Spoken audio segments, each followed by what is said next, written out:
नमस्कार साथियों, एक बार पुनः आप सभी का स्वागत है हमारे YouTube चैनल सिलेक्शन पॉइंट पर। अगर आप पहली बार हमारे YouTube चैनल को देख रहे हैं, इन पे जो क्लासें हैं उनसे अध्ययन कर रहे हैं, तो हमारे YouTube चैनल सिलेक्शन पॉइंट को सब्सक्राइब कीजिए और बेल आइकन को भी प्रेस कीजिए ताकि हमारी जो भी नई अपडेट हो, जो भी नया वीडियो हो, वो आपका नोटिफिकेशन उसका जल्द मिल जाए। ठीक है। यहाँ पर आपको राजस्थान का इतिहास, राजस्थान का कल्चर और राजस्थान की ज्योग्राफी, इन सभी की कंप्लीटली क्लासें का अध्ययन करवाया जाएगा। वर्तमान में हमारी राजस्थान के इतिहास से संबंधित जो क्लासें वो चल रही है। ठीक है। और राजस्थान के इतिहास में हमने लगभग 60 से 70% तक का जो कोर्स था इतिहास से संबंधित वो हमने कर लिया है। आज जो हमारी क्लास रहेगी उसमें हम राजस्थान के जो जनजातीय आंदोलन हुए हैं उनके बारे में, जो विगत परीक्षाओं में जो महत्वपूर्ण प्रश्न पूछे गए थे उन पर चर्चा करेंगे। ठीक है। आज की क्लास के हमारे 3 फायदे होंगे। पहला फायदा ये होगा कि हम ये देख पाएंगे कि प्रश्न उत्तर कहाँ से बन रहे हैं और किस प्रकार के बन रहे हैं। ठीक है। तो हमारा जो मन है वो भी एकदम दृढ़ संकल्पित हो जाएगा, क्योंकि हम इन क्लासों में देखेंगे कि लगभग प्रश्न आपको आरबीएससी और एनसीईआरटी की जो किताबें हैं उनसे मिल रही हैं। ठीक है। दूसरी बात ये है कि इससे हमने जो पिछली 3 क्लासों में हमारा जो राजस्थान का जनजातीय आंदोलन कंप्लीट किया है उसका रिवीजन भी हो जाएगा। ठीक है। और तीसरा फायदा ये होगा कि हम आगे आने वाले एग्जामों में किस प्रकार के प्रश्न पूछे जा सकते हैं उन पर भी हम थोड़ा सा विचार विमर्श कर लेंगे। ठीक है। और उसके भविष्य की में होने वाले जो एग्जाम है उसकी भी तैयारी बहुत अच्छे प्रकार से हो जाएगी। ठीक है। तो चलिए साथियों, शुरू करते हैं आज की क्लास को। और आज की क्लास में हमारा पहला प्रश्न है कि निम्नलिखित में से वह कौन सा व्यक्ति था जिन्होंने 1921 और 22 में मेवाड़ के भीलों के आदिवासी किसान आंदोलन के महत्वपूर्ण भूमिका निभाई थी। ठीक है। हमें उस व्यक्ति का चयन करना है जिन्होंने 1921 और 22 के वर्ष में मेवाड़ क्षेत्र में जो भील आंदोलन हुए हैं उनको नेतृत्व दिया था और उनको एक मार्गदर्शक के रूप में काम भी किया था। वो कौन सा व्यक्ति था? तो 1921 और 1922 के दशक में देखा जाए, वर्ष में देखा जाए तो उस समय मोतीलाल तेजावत थे। ठीक है। गोविंद गिरी भी थे, परंतु गोविंद गिरी का जो समय था वो 1860 से लेकर के 1904-05 तक, 10 तक मान लो उतना ही था। लेकिन उसके बाद में जो आंदोलन करता थे वो थे मोतीलाल तेजावत। ठीक है। अब हम मोतीलाल तेजावत के बारे में थोड़ी सी बातें ध्यान करते हैं। मोतीलाल तेजावत जो कि उदयपुर के थे, इनका जन्म कहाँ हुआ था? फलसिया ठिकाना था, वहां पर कोल्यारी नामक एक गांव में हुआ था। जाति से वो ओसवाल थे और कर्म से वो व्यापारी थे। ठीक है। जैसे गोविंद गिरी जाति से बंजारे थे और कर्म से क्या थे? एक किसान थे। ठीक है। क्योंकि एग्जाम में इस प्रकार के प्रश्न पूछे जाते हैं, उनका क्या कार्य करते थे, उनका मुख्य व्यवसाय क्या था, इनके बारे में पूछा जाता है। ठीक है। तो यहाँ पर हमारा जो राइट आंसर रहेगा वो रहेगा मोतीलाल तेजावत। ठीक है। मोतीलाल तेजावत जिन्होंने मेवाड़ क्षेत्र में 1921 और 22 के दशक में आदिवासी जो भील आंदोलन था उनमें उनके नेतृत्व करने में मुख्य भूमिका निभाई थी। ठीक है। चलिए अगले प्रश्न पर चलते हैं। अगला हमारा प्रश्न है, मोतीलाल तेजावत से भी संबंधित है कि एक ही आंदोलन का नेता कौन था जिन्होंने 1921 में वर्तमान राजस्थान और गुजरात के आदिवासियों बहुल सीमा क्षेत्रों में आंदोलन करता थे। ठीक है। एक ही आंदोलन शुरू किया था किसने? मोतीलाल तेजावत ने। ठीक है। कहाँ से किया था? तो चित्तौड़गढ़ के मातृकुंडिया से प्रारंभ किया था। इस एक ही आंदोलन का मुख्य उद्देश्य तक क्या था कि जो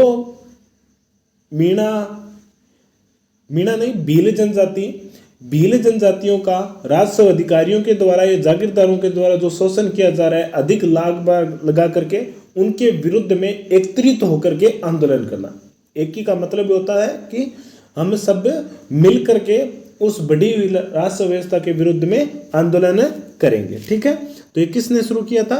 मोतीलाल तेजावत। ठीक है, तो यहाँ पर हमारा राइट आंसर रहेगा 2 नंबर ऑप्शन। ठीक है, ये पिछले एग्जामों में पूछे हुए प्रश्न है। ठीक है, आगे हम ये भी चर्चा करेंगे कि आने वाले जो एग्जाम है उसमें किस प्रकार के प्रश्न पूछे जा सकते हैं। चलिए अगले प्रश्न पर चलते हैं। अगला हमारा प्रश्न है कि राजस्थान में एकी आंदोलन का सूत्रपात कौन था? यही प्रश्न है, मोतीलाल तेजावत से संबंधित ये प्रश्न अब तक पूछे जा चुके हैं कि राजस्थान में एकी आंदोलन का सूत्रपात किसने किया था। तो अभी जैसे बताया था मोतीलाल तेजावत ने। इस आंदोलन का जो मुख्य उद्देश्य था वो आप ध्यान में रखना कि इनका जो मुख्य उद्देश्य यही था कि बढ़ी हुई लगान व्यवस्था, भू राजस्व व्यवस्था है, उनके विरुद्ध में सभी बिलों को एकत्रित करके एक आंदोलन शुरू करना। ठीक है, मेवाड़ क्षेत्र में। ठीक है, यहाँ पर मोतीलाल तेजावत राइट आंसर रहेगा इस प्रश्न का। चलिए अगले प्रश्न पर चलते हैं। अगला हमारा प्रश्न है कि मोतीलाल तेजावत किस गांव के निवासी थे? अब देख लो, ये भी प्रश्न पूछा जा चुका है। तो मैंने यही बताई थी शुरू में, कोई भी प्रकार का प्रश्न पूछा जा सकता है। आप ये वे में मत रहना कि ये प्रश्न नहीं आएगा। ठीक है, और मैं हर क्लास में यही बताता हूँ बार बार कि आपके मन में जिस प्रश्न को लेकर के ये विचार है कि ये प्रश्न नहीं आएगा, ये लाइन इस लाइन से प्रश्न नहीं आएगा, इस टॉपिक से प्रश्न नहीं आएगा, आप उसे मोस्ट इंपोर्टेंट मानते हुए याद रखना है। ठीक है, क्योंकि एग्जामिनर उसी में से प्रश्न देगा। ठीक है, तो मोतीलाल तेजावत कहाँ के थे? ये फल्स या ठिकाने के थे, और गांव का नाम पूछा गया है तो यहाँ पर कोल्यारी गांव रहेगा। कौन सा गांव? कोल्यारी गांव के थे, ओसवाल थे जाति से। ठीक है, मोतीलाल तेजावत जिन्होंने एकी आंदोलन शुरू किया था। ठीक है, एकी आंदोलन कहाँ पर शुरू किया था? चित्तौड़गढ़ के मातृकुंडिया से। परंतु मोतीलाल तेजावत के बारे में एक बात और बता देता हूं कि मोतीलाल तेजावत थे, इनका जो क्रांति का जो मुख्य केंद्र था वो कौन था? जाडोल ठिकाना था। कौन सा? मेवाड़ का जाडोल ठिकाना था, क्योंकि उस जाडोल ठिकानों में इन्होंने एक कामदार के रूप में नौकरी भी की थी। बाद में इन्हें नौकरी से निष्कासित कर दिया गया था। उसके बाद में ये मिर्च मसाले का व्यापार करते थे। ठीक है, इधर उधर जाकर के बेचते थे, और इसी कारण इधर उधर घूमने से ही वो इन आदिवासियों समूह से संपर्क में आए थे। ठीक है, गोविंदगिरी मुख्य रूप से देखा जाए तो एक आदिवासी समुदाय से विलोम करते थे, परंतु मोतीलाल तेजावत ऐसे नहीं थे। वो एक व्यापारी थे, जाति से ओसवाल थे। परंतु जब वो व्यापार के लिए इधर उधर जाते थे तो धीरे धीरे उनका संपर्क उन आदिवासियों से हुआ, और उनकी आदिवासियों की दुर्दशा से क्या संवेदना प्रकट करते हुए उनके नेतृत्व के रूप में एक महत्वपूर्ण भूमिका भी निभाई थी। ठीक है, कोल्यारी गांव यहाँ पर हमारा राइट आंसर रहेगा। चलिए अगला प्रश्न देखते हैं। अगला प्रश्न में है कि निम्नलिखित में से कौन सा कथन है, युग्म है जो गलत है? गलत युग्म का चयन करना है। ठीक है, बिजोलिया किसान आंदोलन ये भारतवर्ष का सबसे लंबा चलने वाला एक अहिंसक आंदोलन था, जिसमें विजय सिंह पथिक, मणिक्यलाल वर्मा, ये सभी, रामनारायण चौधरी जो राजस्थान सेवा संघ के सदस्य थे, ये इनके मुख्य कार्यकर्ता थे। बेंगू किसान आंदोलन जिनका नेतृत्व कौन था? रामनारायण चौधरी था। ठीक है, ये दोनों किसान आंदोलन मेवाड़ से संबंधित है। इसके अलावा मीणा आंदोलन का संबंध मोतीलाल तेजावत से, ये यहाँ पर गलत है। मीणा आंदोलन का संबंध मोतीलाल तेजावत से नहीं है। भक्त आंदोलन का संबंध गोविंद गुरु से है, ये भी सही है। यहाँ पर 3 नंबर ऑप्शन है वो गलत है, तो हमारा जो राइट आंसर रहेगा इस प्रश्न का वो यही रहेगा, 3 नंबर ऑप्शन। मीणा आंदोलन का संबंध मोतीलाल तेजावत से नहीं है, मोतीलाल तेजावत का संबंध भील आंदोलन से है। ठीक है, गोविंद गुरु का भी संबंध भील आंदोलन से है। मीणाओं में कोई मुख्य व्यक्ति था नहीं। जब 19वीं सदी में 1851 से लेकर के 1860 के बीच में जो मीणाओं से संबंधित आंदोलन चले थे, उनमें कोई मुख्य व्यक्ति था नहीं जो उनका नेतृत्व करता हो। ठीक है, चलिए आगे चलते हैं। अच्छा, एक बात और बताता हूँ, अब तक हमने प्रश्न देखे हैं मोतीलाल तेजावत और गोविंद गिरी के बारे में। ठीक है, और उसके अलावा जो प्रश्न थे वो भील आंदोलन से ज़्यादा पूछेंगे। परंतु आगे होने वाले एग्जामों में आप ये ध्यान में रखना, मेर आंदोलन और मीणा आंदोलन, इन दोनों को बड़े ही कंठस्थ रूप से याद कर लेना, जो हमने इन क्लासों में करवाया है। आगे होने वाले एग्जामों में इनसे संबंधित प्रश्न पूछे जा सकते हैं। ठीक है। हाँ, एक बात और है कि ऐसा नहीं है कि सर ने बोला था कि मीणा और मेरों को याद करना है। ठीक है, तो ऐसा नहीं है कि बिल्लों को छोड़ देना है, याद इनको भी करना है। कोई जरूरी नहीं है, प्रश्न रिपीट भी हो सकता है। ठीक है, तो चलिए हम शुरू करते हैं, अगले प्रश्न पर चलते हैं। अगला हमारा प्रश्न है कि एकी आंदोलन की शुरुआत 1921 में हुई थी और मोतीलाल तेजावत ने कहां से शुरू की थी। ठीक है, अब ये प्रश्न एक प्रकार का थोड़ा सा कंफ्यूज वाला था, क्योंकि उसमें मोतीलाल तेजावत ने एकी आंदोलन की शुरुआत है मुख्य रूप से मातृकुंडिया तहसील से, मातृकुंडिया गांव से की थी। ठीक है, रासमी तहसील की। परंतु इन चारों में वो ऑप्शन नहीं है। ठीक है, तो मैंने आपको एक बात और बताई थी कि मोतीलाल तेजावत का जो मुख्य केंद्र था गतिविधियों का, वो कौन था? जाडोल था। ठीक है, कौन था? जाडोल था। इसके बाद में इनका दूसरा मुख्य केंद्र कौन था? सिरोही बना था। जैसे हमने हमारी लास्ट क्लास में देखा था ना, वहां पर बताया था कि मोतीलाल तेजावत जिनके आंदोलन का पहला केंद्र मेवाड़ था तो दूसरा सिरोही था। ठीक है, पहले मेवाड़ में आंदोलन किया और 1922 में वो सिरोही क्षेत्र में चले गए थे। वहां के जो आदिवासी थे भील और गरासिया, उनकी भी दुर्दशा मेवाड़ के भीलों की तरह ही थी। ठीक है, तो यहाँ पर जाडोल ठिकाना यहाँ पर राइट आंसर रहेगा। ठीक है, चलिए अगले प्रश्न पर चलते हैं। अगला हमारा प्रश्न है कि गोविंद गिरी के विषय में निम्नलिखित में से कौन सा कथन असत्य है। यानी कि गोविंद गिरी के बारे में जो भी प्रश्न पूछे गए हैं उनमें से निम्नलिखित में से कौन सा कथन असत्य है। ठीक है, विकल्प जो दिए हुए हैं उनमें गोविंद गिरी जाति से बंजारा थे, सही है। ठीक है, जाति से बंजारा थे और कर्म से किसान थे। गोविंद गिरी का जन्म 1858 में हुआ था, यह भी सही है। डूंगरपुर के पालपट्टा गांव में हुआ था, नहीं नहीं नहीं नहीं, ये यहाँ पर गलत है। सन यहाँ पर सही दिया हुआ है, परंतु उनका जन्म है बासिया गांव में हुआ था। कौन से गांव में? बासिया गांव। और वही बासिया गांव उनकी गतिविधियों का मुख्य केंद्र भी रहा था। ठीक है, गोविंद गुरु ने बासिया गांव में धुनी और एवं निशान के रूप में ध्वजा स्थापित की थी और उनकी ध्वजा शांति और अहिंसा का प्रतीक मानी जाती है। गोविंद गुरु ने भीलों को धर्म और सत्य के मार्ग पर चलने का उपदेश भी दिया था। यह सत्य है, क्योंकि उन्होंने भीलों में जो सामाजिक कुरीतियां थी उनको समाप्त करने का प्रयास किया था, उन्हें हिंदू धर्म में बने रहने का भी प्रयास किया था। ठीक है, तो यहाँ पर जो हमारा राइट आंसर रहेगा कि निम्नलिखित में से कौन सा कथन असत्य है, तो उसमें हमारा 2 नंबर ऑप्शन असत्य रहेगा, क्योंकि गोविंद गिरी का संबंध था वो बासिया गांव से था। बासिया गांव के बंजारे थे, जन्म 1858 में था और पैसे से वो क्या थे? एक किसान थे। ठीक है, चलिए अगले प्रश्न पर चलते हैं। अगला हमारा प्रश्न है कि एकी आंदोलन का प्रमुख उद्देश्य क्या था।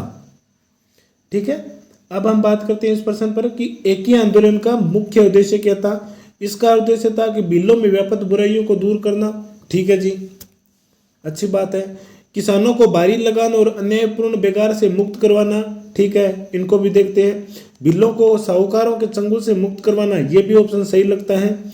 भील राज्य की स्थापना करने के लिए भीलों और गरासियों को संगठित करना, ये गलत है, क्योंकि मोतीलाल तेजावत का ये कोई उद्देश्य नहीं था कि हम भीलों के लिए अलग से एक देश का, अलग से एक राज्य की स्थापना करें। ये उनका कोई उद्देश्य नहीं था। ऑप्शन कट के। अब इन तीनों में से जो सबसे महत्वपूर्ण पॉइंट रहेगा वो ये रहेगा कि किसानों को भारी लगान और अन्यायपूर्ण बेगार से मुक्त करवाना। जो भील किसान थे उनका मुख्य उद्देश्य यही था कि जो लगान व्यवस्था थी, अन्यायपूर्ण बेगार व्यवस्था, उनको समाप्त करना था, उनसे मुक्त करवाना था, क्योंकि भीलों में व्याप्त बुराइयों को दूर करना ये इस आंदोलन का मुख्य उद्देश्य नहीं था। हाँ, भगत आंदोलन जो प्रारंभ किया था गोविंद गिरी के द्वारा, उसमें एक विशेषता ये शामिल थी। ठीक है,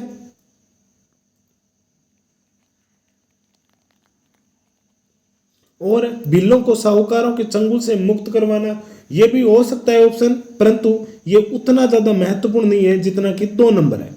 ठीक है, तो यहां पर हमारा राइट आंसर क्या रहेगा? 2 नंबर हमारा राइट आंसर रहेगा। ठीक है, चलिए अगले प्रश्न पर चलते हैं। अगला हमारा प्रश्न है कि प्रसिद्ध भगत आंदोलन का नेतृत्व किया गया था, कि जो भगत आंदोलन प्रारंभ हुआ था, इस आंदोलन का प्रमुख उद्देश्य था कि भीलों को एकत्रित करना, उनके समाज में जो व्यापक कुरीतियां हैं उनको समाप्त करना और इन्हें हिंदू धर्म की शिक्षा देना। ठीक है, और ये आंदोलन किसके द्वारा प्रारंभ किया गया था? गोविंद गिरी के द्वारा। और उनके साथ थे गोपालिया और पुंजाधीर जी, ये इनका मुख्य शिष्य था गोविंद गिरी का, जो कि 17 नवंबर 1913 को जो मानगढ़ धाम की हत्याकांड हुआ था उसमें ये पुंजाधीर जी भी गोविंद गिरी के साथ में शामिल था और इन दोनों को ही बंदी बनाया गया था। माणिक्यलाल वर्मा नहीं है, जमनालाल बजाज भी नहीं है और गोविंद गिरी और मोतीलाल तेजावत भी नहीं। ठीक है, तो यहाँ पर हमारा राइट आंसर रहेगा 1 नंबर, गोविंद गिरी एवं गोपालिया और पुंजाधीर जी। ठीक है, इन तीनों का संबंध किससे था? प्रसिद्ध भगत आंदोलन से। ठीक है, चलिए नेक्स्ट प्रश्न पर चलते हैं। अगला हमारा प्रश्न है कि भगत आंदोलन किस क्षेत्र में हुआ था? ठीक है, ज्यादातर प्रश्न अभी तक पहले मोतीलाल तेजावत से थे, अब गोविंद गिरी से। ठीक है, तो भगत आंदोलन था वो गोविंद गिरी कहाँ के थे? डूंगरपुर और बांसवाड़ा के थे। यहाँ पर आप उदयपुर और चित्तौड़गढ़ मत कर देना। ठीक है, अगर मोतीलाल तेजावत का पूछा जाए तब उदयपुर, चित्तौड़गढ़ और सिरोही हो सकता है, परंतु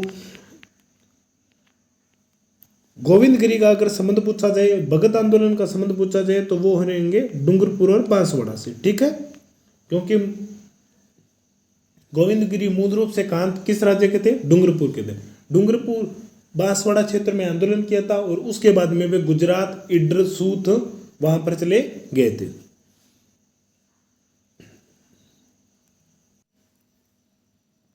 चलिए अगले प्रश्न पर चलते हैं। अगला हमारा प्रश्न है कि गोविंद गुरु का प्रमुख शिष्य कौन था? गोविंद गिरी का जो प्रमुख शिष्य था वो कौन था?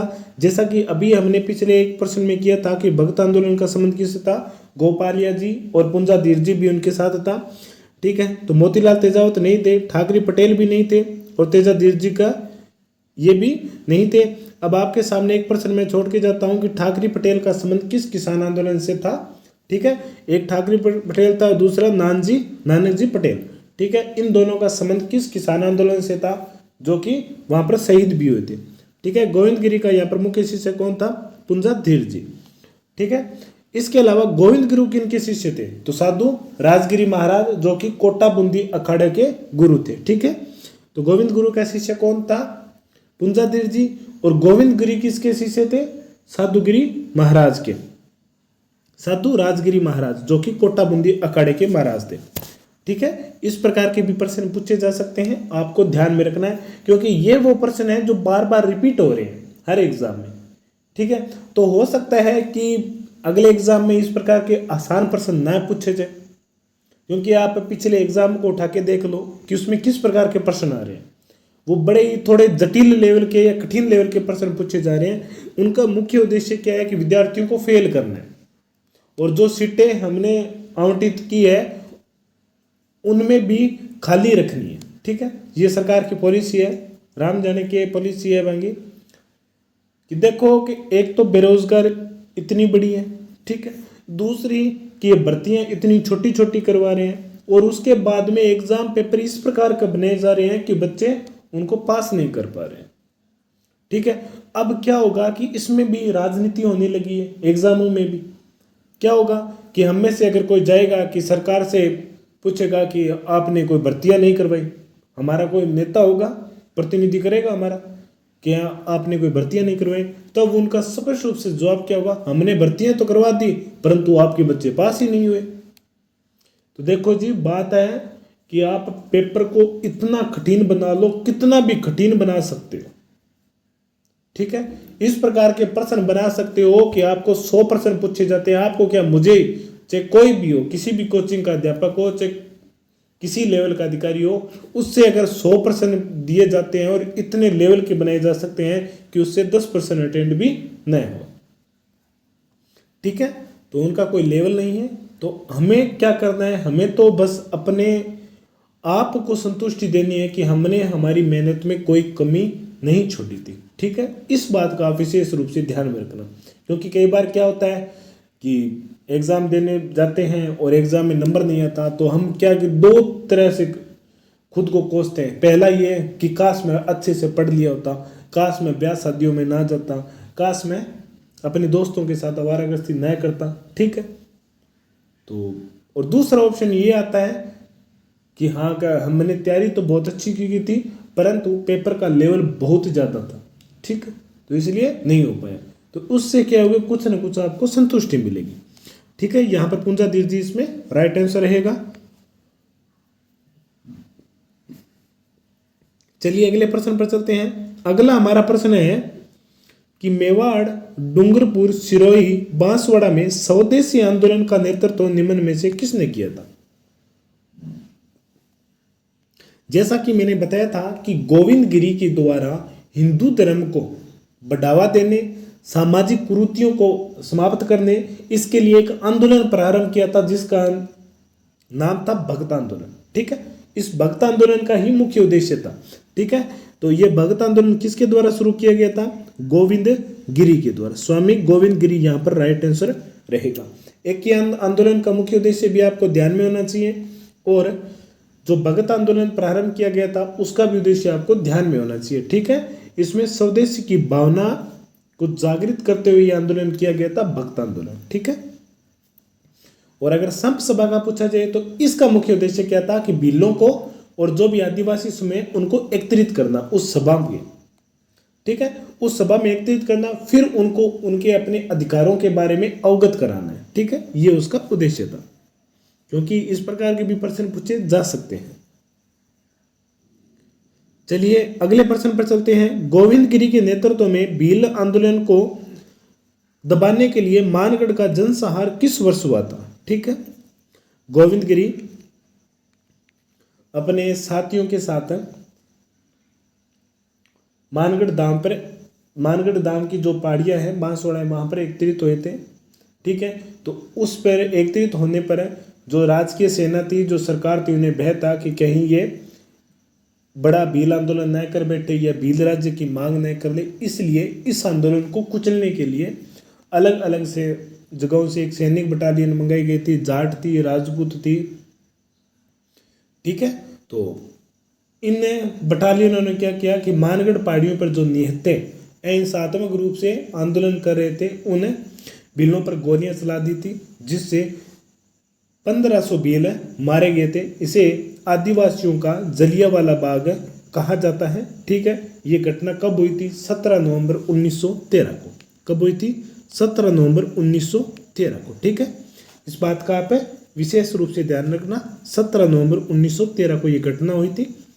ठीक है, इसके अलावा एक घटना और होती है नीमड़ा कांड। नीमड़ा कांड मोतीलाल तेजावत के समय होता 6 मार्च 1922 को। ठीक है, ये विजयनगर से संबंधित है, विजयनगर जो गुजरात के आसपास है। ठीक है, और एक बात और है, प्रतिवर्ष मानगढ़ धाम पर आश्विन शुक्ल पूर्णिमा को एक मेला बढ़ता है जिसमें आदिवासी लोग गोविंद गिरी को श्रद्धांजलि भी अर्पित करते हैं। पीछे मोदी जी आए थे यहाँ पर और उन्होंने यहाँ पर एक स्मारक भी बनाया था। चलिए अगले प्रश्न पर चलते हैं। 1883 में गोविंद गिरी ने मेवाड़, डूंगरपुर और गुजरात और मालवा के भील और ग्रासीय जनजातियों को लोगों को संगठित करने के लिए जिस सभा की स्थापना की थी उसका नाम क्या था?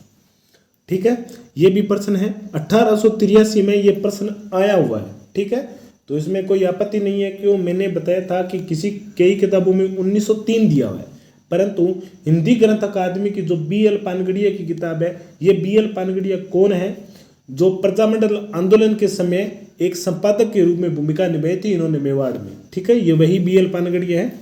उनकी किताब में ये स्पष्ट रूप से लिखा है कि 1883 में गोविंद गिरी ने जो डूंगरपुर, बांसवाड़ा, मेवाड़, मालवा, गुजरात के जो आदिवासी थे उनको एकत्रित करने के लिए, उनको संगठित करने के लिए एक सभा का स्थापना की थी जिसका नाम था संप सभा।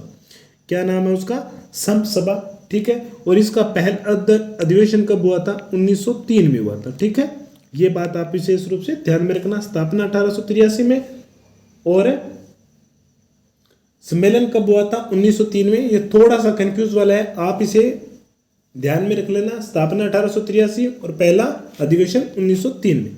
इसके अलावा नीमड़ा सभा के बारे में बताया था। ये घटना हुई थी 6 मार्च 1922 को। नीमड़ा जो कि विजयनगर राज्य में स्थित है। ठीक है, यहाँ पर मोतीलाल तेजावत के नेतृत्व में भील एकत्रित हुए थे और उस पर सरकारी अधिकारियों ने गोलियां चलवा दी थी, जिसमें 1200 से अधिक भील मारे गए थे। चलिए अगले प्रश्न पर चलते हैं। मीणा क्षेत्रीय महासभा का, जिसके बारे में हमने बताया था कि मीणा क्षेत्रीय महासभा का गठन कब हुआ था। मीणा क्षेत्रीय महासभा का गठन हुआ था 1933 में। इस क्षेत्रीय महासभा का स्थापना का उद्देश्य क्या था? इसका प्रमुख उद्देश्य यही था कि जो मीणाओं पर जरायम पैसा लागू किया गया है उसको समाप्त करने के लिए मांग करना, उसके समाप्त करने के लिए आंदोलन करना। ठीक है, इसके अलावा परोपकारी सभा की स्थापना कहां पर की गई थी? उदयपुर में की गई थी दयानंद सरस्वती के द्वारा 1883 में। ठीक है, परोपकारी सभा की स्थापना दयानंद सरस्वती, जो स्वदेशी और हिंदी भाषा के प्रचार प्रसार कर रहे थे, उनके द्वारा स्थापित की गई यह परोपकारी सभा 1883 में। ठीक है, अब सनों को इसी प्रकार आप याद जोड़ के देख लो कि परोपकारी सभा 1883 में, संप सभा 1883 में, दोनों कब हुई थी? 1883 में। ठीक है, इस प्रकार आप इसे इन दोनों को जोड़कर भी याद कर सकते हो। चलिए अगले प्रश्न पर चलते हैं। राजस्थान का जलियांवाला बाग के नाम से प्रसिद्ध स्थान मानगढ़ किस जिले में स्थित है? तो अभी बताया था ये बांसवाड़ा में स्थित है। घटना कब घटी थी? 17 नवंबर 1913 को। 17 नवंबर 1913 को। अब आपके कईयों के मन में ये प्रश्न आएगा कि इसे जलियांवाला बाग क्यों कहा जाता है? हालांकि जलियांवाला बाग हत्याकांड तो बाद में हुआ था, 1919 में हुआ था, परंतु बाद के जो इतिहासकार थे ना, उन्होंने उनका नाम रख दिया था। ठीक है, इसमें ज़्यादा कंफ्यूज वाली कोई बात नहीं है। एक बात, और दूसरी बात है, राजस्थान में 2 ऐसे स्थान हैं जिसे जलियांवाला बाग से तुलना की गई है। एक तो था निमुचना कांड, जिसे गांधी जी ने दोहरा डायर शाही भी कहा था, और दूसरा ये मानगढ़ था। ठीक है दोस्तों, तो चलिए अगले प्रश्न पर चलते हैं। अगला हमारा प्रश्न है कि संप सभा की स्थापना का प्रथम अधिवेशन कब हुआ था? अभी मैंने बताया था इसका स्थापना हुई थी 1883 में, और इसका पहला अधिवेशन हुआ था 1903 में। और कहाँ हुआ था? मानगढ़ धाम, इसी मानगढ़ पहाड़ी पर हुआ था पहला अधिवेशन। ठीक है, चलिए हम अगले प्रश्न पर चलते हैं। अगला हमारा प्रश्न है कि सुरजी भगत राजस्थान की किस जनजाति के धार्मिक सामाजिक सुधारक नेता थे? ठीक है, ये प्रश्न भी एक बार एग्जाम में आया है हमारे नोट्सों में, या जो आरबीएस या एनसीईआरटी किताबें थी उसमें था नहीं। ये शायद आरएस की भर्ती परीक्षा में पूछा हुआ प्रश्न है, तो मुझे लगा ये महत्वपूर्ण हो सकता है। तो इसमें आप याद रखना, सुरजी भगत का संबंध किस आंदोलन से है? भील जाति। ठीक है, भील जनजातियों के उत्थान के लिए उन्होंने सामाजिक और धार्मिक सुधारक के रूप में भूमिका निभाई थी। ठीक है, चलिए अगले प्रश्न पर चलते हैं। अगला हमारा प्रश्न है कि बागड़ के गांधी के नाम से किस स्वतंत्र सेनानी को जाना जाता है? बागड़ के गांधी किसे कहा जाता है? भोगीलाल पांड्या को कहा जाता है। ठीक है, जिन्होंने डूंगरपुर प्रजामंडल की स्थापना में महत्वपूर्ण भूमिका निभाई थी, और इनके बारे में हम जो हमारा प्रजामंडल का जो संबंधित आंदोलन आएगा वहां पर इनके बारे में और ज्यादा पढ़ेंगे। ठीक है, भोगीलाल पांडे, जिसे बागड़ के गांधी के नाम से जाना जाता है, इन्होंने भील सेवा संघ की स्थापना की थी, भीलों के उत्थान के लिए कार्य किया था। अब जैसे सुरजी भगत आ गया, गोविंद गिरी आ गया, मोतीलाल तेजावत आ गया, बागड़ के गांधी भोगीलाल पांड्या जी आ गए। तो कई बार क्या होता है कि एग्जामिनर क्या देता है कि इन सभी जो स्वतंत्रता सेनानी हुए हैं, आंदोलनकारी हुए हैं, इनमें कॉमन बात क्या है, समान बात क्या है? तो इनकी एक ही बात है कि इन्होंने आदिवासियों के उत्थान के लिए प्रयास किया था। ठीक है, भील सेवा संघ की स्थापना किसने की थी? भोगीलाल पांड्या के द्वारा की गई थी। और डूंगरपुर प्रजामंडल, जिसकी स्थापना 1944 में हुई थी, उनमें महत्वपूर्ण भूमिका निभाई थी भोगीलाल पांड्या ने। चलिए अगले प्रश्न पर चलते हैं। अगला हमारा प्रश्न है कि मेवाड़, बागड़ और आसपास के क्षेत्रों में भीलों में सामाजिक सुधार के लिए लसोड़िया आंदोलन का सूत्रपात किसने किया था? वैसे ये प्रश्न हमारे जो कला संस्कृति किताब में जो संत संप्रदाय हैं वहां पर आएगा, परंतु आदिवासियों से संबंधित था, आंदोलनकारी थे। तो इनके लिए मैं यहीं पर आपके सामने ये प्रश्न लेकर आया हूँ। तो ये है संत मावजी। कौन है? संत मावजी ने लसोड़िया आंदोलन चलाया था। इस आंदोलन का प्रमुख उद्देश्य था क्या क्या था कि जो भील है उनमें सामाजिक सुधार पैदा करना, ठीक है, उनमें जो व्यापक सामाजिक कुरीतियां हैं उनको समाप्त करना। ये संत मावजी वही है जिनकी सावला गांव में पीठ बनी है डूंगरपुर में, जो कि माही नदी के पेटे पर स्थित है, ठीक है। और इनके बारे में एक बात और बताता हूँ, इनके ग्रंथ है 5 लिखे हुए हैं जिन्हें संयुक्त रूप से चोपड़ा कहा जाता है। क्या कहा जाता है? चोपड़ा कहा जाता है, ठीक है। और इसके अलावा क्या विशेषता है? इन चोपड़ा ग्रंथों को केवल और केवल दीपावली के दिन ही निकाला जाता है और उनका वाचन किया जाता है, ठीक है। तो इस प्रकार के भी प्रश्न पूछे जा सकते हैं। ध्यान में रखना, चोपड़ा ग्रंथों का संबंध किससे है? संत मावजी से। इसी प्रकार की कुछ और रचनाएं हैं जैसे कि छावनियां। छावनी बोल सकते हैं। ये छावनी किसकी प्रशंसा में लिखी गई थी? तो डूंगजी और जवार जी, इनके बारे में लिए लिखी गई थी। और इनके बारे में हम हमारी जो अगली क्लास रहेगी उसमें हम पढ़ेंगे डूंगजी और जवार जी ने किस प्रकार राजस्थान में क्रांतिकारी आंदोलन में महत्वपूर्ण भूमिका निभाई थी, ठीक है। चलिए अगले प्रश्न पर चलते हैं हम। लसोड़िया आंदोलन का संबंध किससे है? संत मावजी से, जिनकी पीठ कहाँ पर है? सावला ग्राम डूंगरपुर में स्थित है। और ये निष्कलंक संप्रदाय है, कृष्ण भगवान से संबंधित है। अगला हमारा प्रश्न है कि मीणाओं ने रियासत काल में किस अधिनियम के विरुद्ध आंदोलन किया था, ठीक है, जो हमने नेक्स्ट क्लास में किया था कि 1924 में भारत सरकार ने क्या किया था? 1924 में भारत सरकार ने एक क्रिमिनल ट्राइब्स एक्ट लागू किया था। कब किया था? 1924 में। इसी को आधार मानते हुए जयपुर राज्य ने 1930 में जराइम पेशा कानून लागू किया था। और इस कानून की विशेषता क्या थी कि हर वह व्यक्ति जिसकी आयु 12 वर्ष से अधिक है मीणा जनजाति में, ठीक है, उसे रोज थाने में आकर हाजिरी देनी पड़ेगी, ठीक है, चाहे वो उसने किसी भी प्रकार का अपराध किया है या नहीं है। ये एकमात्र कानून था राजस्थान में जो किसी एक जाति विशेष पर लागू किया गया था और जिसमें संपूर्ण जाति को क्या अपराधी माना गया था। और इसके विरुद्ध में फिर जो मीणा जातियों के जो प्रमुख नेता थे जैसे कि छोटू राम जरवाल, महादेव राम, जवाहर राम, मानोलाल, इन सभी ने मिलकर एक मीणा जाति सुधार कमेटी की स्थापना भी की थी 1930 में, ठीक है। इसके बाद में 1933 में क्षेत्रीय मीणा सुधार कमेटी की स्थापना हुई थी, ठीक है। और अंत में जैन मुनि मगन सागर की अध्यक्षता में अप्रैल 1944 में नीम का थाना सीकर में एक सम्मेलन हुआ था जिसमें जयपुर राज्य मीणा सुधार कमेटी की स्थापना की गई थी। और इसका जो अध्यक्ष था वो था बंशीधर शर्मा, ठीक है। इसमें हमारा राइट आंसर रहेगा जयराम पेशा, जराइम पेशा, ठीक है, जो कि 1930 में लागू हुआ था और समाप्त कब हुआ था? 1952 में। चलिए अगले प्रश्न पर चलते हैं। अगला हमारा प्रश्न है कि किसकी अध्यक्षता में मीणा जाति का एक विशाल सम्मेलन अप्रैल 1944 में नीम का थाना सीकर में आयोजित किया गया था? अभी बताया था जैन मुनि मगन सागर, ठीक है, जैन मुनि मगन सागर महाराज के नेतृत्व में अप्रैल 1944 में नीम का थाना सीकर में एक सम्मेलन आयोजित किया गया था। इस सम्मेलन में एक समिति की स्थापना की गई थी जिसका नाम था जयपुर राज्य मीणा सुधार समिति और इसके अध्यक्ष बनाए गए थे बंशीधर शर्मा। इसके अलावा 2 व्यक्ति और थे, राजेंद्र कुमार और लक्ष्मी नारायण जरवाल। इस समिति के जो कार्य थे वो 3 सूत्री थे। पहला ये कि मीणा समाज में जो बुराइयां व्याप्त हैं, कुप्रथाएं जिसे बोल सकते हैं, उनको समाप्त करना। दूसरा उनका मुख्य उद्देश्य था कि चौकीदारी प्रथा को समाप्त करना। और तीसरा ये उद्देश्य था कि जराइम पेशा कानून को समाप्त करना है, ठीक है। तो चलिए अगले प्रश्न पर चलते हैं। अगला हमारा प्रश्न है जो आज का अंतिम प्रश्न है कि मीणा क्षेत्रीय सभा का गठन कब किया गया था?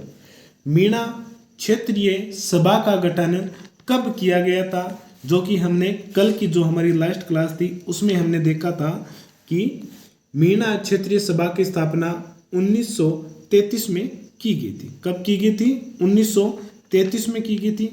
इसी प्रकार एक जाट क्षेत्रीय सभा की भी स्थापना की गई थी। वो कब की गई थी? 1931 में। कब? 1931 जो जयपुर राज्य में जो किसान आंदोलन थे उनसे संबंधित थी। जाट क्षेत्रीय सभा 1931, मीणा क्षेत्रीय सभा इसके ठीक 2 वर्ष के बाद में 1933 में, ठीक है। और मीणा राज्य, जयपुर राज्य मीणा सुधार समिति 1944, अप्रैल 1944 में, ठीक है। कई बार क्या होता है कि इन समितियों को दे दिया जाता है और उनके आगे वर्ष दिया जाता है कि इनको सम्मिलित करना है, ठीक है। तो इतिहास में क्या है कि इतिहास में सन बहुत महत्वपूर्ण है। तो इसके लिए आपको एक तरीका बता देता हूँ कि आप जितने सन एक दूसरे से जुड़े हुए हैं, जैसे कि जाट क्षेत्रीय समिति 1931, मीणा 1932, ठीक है। इस प्रकार आप इसे क्रम से आप इसे याद कर सकते हैं। इसके अलावा जैसे संप सभा की स्थापना 1883 और परोपकारी सभा की स्थापना 1883, ठीक है। आप इस प्रकार भी उसे याद कर सकते हैं, ठीक है। कि आप जब एक ही सन को एक जगह एकत्रित कर लेते हैं, ये एक प्रकार की घटना को आप एक जगह एकत्रित कर लेते हैं ना, तब आपको याद करने में थोड़ी सी आसानी होती है, ठीक है। ये थी हमारी आज की क्लास, ठीक है। आज की क्लास में हमने ये देखे हैं कि अब आप देख लो, अब आप ही मूल्यांकन कर लो कि पेपर में प्रश्न कहाँ से आ रहे हैं। ये विगत परीक्षाओं में हुए हैं, जो पिछले 10-15 सालों में जो पेपर हुए हैं उनमें से उठाए हुए प्रश्न हैं। आप देख लो कि प्रश्न कहाँ से पूछे जा रहे हैं, ठीक है। और आप अपना मूल्यांकन खुद ही कर लेना, मैं ज़्यादा नहीं कहूँगा, ठीक है। अब एक बात और ध्यान में रखना कि मैं एक बार पुनः कह सकता हूँ कि मीणा जनजाति और मीणा और मेर, इनसे संबंधित जो प्रश्न अभी तक नहीं पूछे गए हैं तो होने वाले एग्जाम हैं उनमें पूछे जाने की संभावना बढ़ती है। तो आप विशेष रूप से ध्यान में रखना, क्योंकि बिलों से संबंधित जो महत्वपूर्ण प्रश्न थे वो लगभग पूछे गए हैं, ठीक है। तो मीणा और मेर से संबंधित है वो याद रखना। और इसके अलावा तीनों जनजातीय आंदोलन में जो गांव है, जैसे कि जाक गांव का संबंध मेर किसान आंदोलन, ठीक है। कालीवास, बारापाल, कोटरा, खेरवाड़ा, इनका संबंध किस किसान आंदोलन, किस जनजाति से, भील से। अब उसके बाद में मीणा, जैसे कि जहाजपुर में लुहारी, इटोदा, ठीक है। और इनका नाम आप विशेष रूप से ध्यान में रखना, ठीक है, क्योंकि ये मीणा जनजातीय आंदोलन से संबंधित है तो पूछे जा सकते हैं, ठीक है। और ज़्यादातर प्रश्न अगर संभावना होती है, अगर मीणों में पूछा जाएगा तो ये जहाजपुर का जो आंदोलन था मीणा जनजाति का वो पूछा जाएगा। और उसके अलावा अगर बिलों में पूछा जाए तो एक तो कालीवास का पूछा जा सकता है, दूसरा 1881 और 82 में जो बारापाल में हुआ था, 19वीं सदी का सबसे बड़ा जो भील आंदोलन था उसके बारे में भी पूछा जा सकता है, ठीक है। और जाक गांव का संबंध किससे है ये भी प्रश्न पूछा जा सकता है, तो आप इसे विशेष रूप से ध्यान में रखना, ठीक है साथियों। आज हमारी ये क्लास भी समाप्त होती है और हमारा एक टॉपिक राजस्थान का इतिहास जनजातीय आंदोलन वो भी कंप्लीट होता है, ठीक है साथियों। हमारी जो YouTube चैनल है वहाँ पर इन सभी क्लासों की प्लेलिस्ट बनी है, आप वहाँ पर एक बार अवश्य देखें। ये आपके लिए परीक्षा की दृष्टि से बहुत महत्वपूर्ण रहेंगी क्लासें। इसमें कोई भी आलतू या फालतू की बात नहीं की गई है, सिर्फ टॉपिक टू टॉपिक बात की गई है, पॉइंट टू पॉइंट बात की गई है और वही बातें बताई गई है जो परीक्षा की दृष्टि से आपके लिए महत्वपूर्ण है, ठीक है। इनमें सिर्फ और सिर्फ किताबों को ही सार मानते हुए, उनको आधार मानते हुए उनका सार निकाला गया है। एग्ज़ाम सिर पे है तो समय कम होने के कारण सभी स्टूडेंटों के लिए कक्षा 6 से लेकर के 12 तक की किताबें पढ़ने में बहुत परेशानी होती है। तो हमने ये प्रयास किया है कि इन सभी क्लासों का जो निचोड़ है वो आपको एक क्लास में उपलब्ध करवा दिया जाए, ठीक है। आप ऐसे ही हमसे लगातार जुड़ते रहें और हम ऐसे ही आप सभी के लिए मेहनत करते रहेंगे। हमारी जो क्लासें हैं वो निःशुल्क है, हमें इससे कुछ भी नहीं चाहिए, बस आपका हमारा यही लक्ष्य है कि आप जल्द से जल्द अपने लक्ष्य में सफल हो, अपने परिवार के एक सहारा बनो, ठीक है साथियों। मिलते हैं अगली क्लास में और अगली हमारी जो क्लास रहेगी वो रहेगी जो प्रमुख क्रांतिकारी हुए हैं उनसे संबंधित, ठीक है साथियों। मिलते हैं अगली क्लास में। जय हिंद, जय भारत।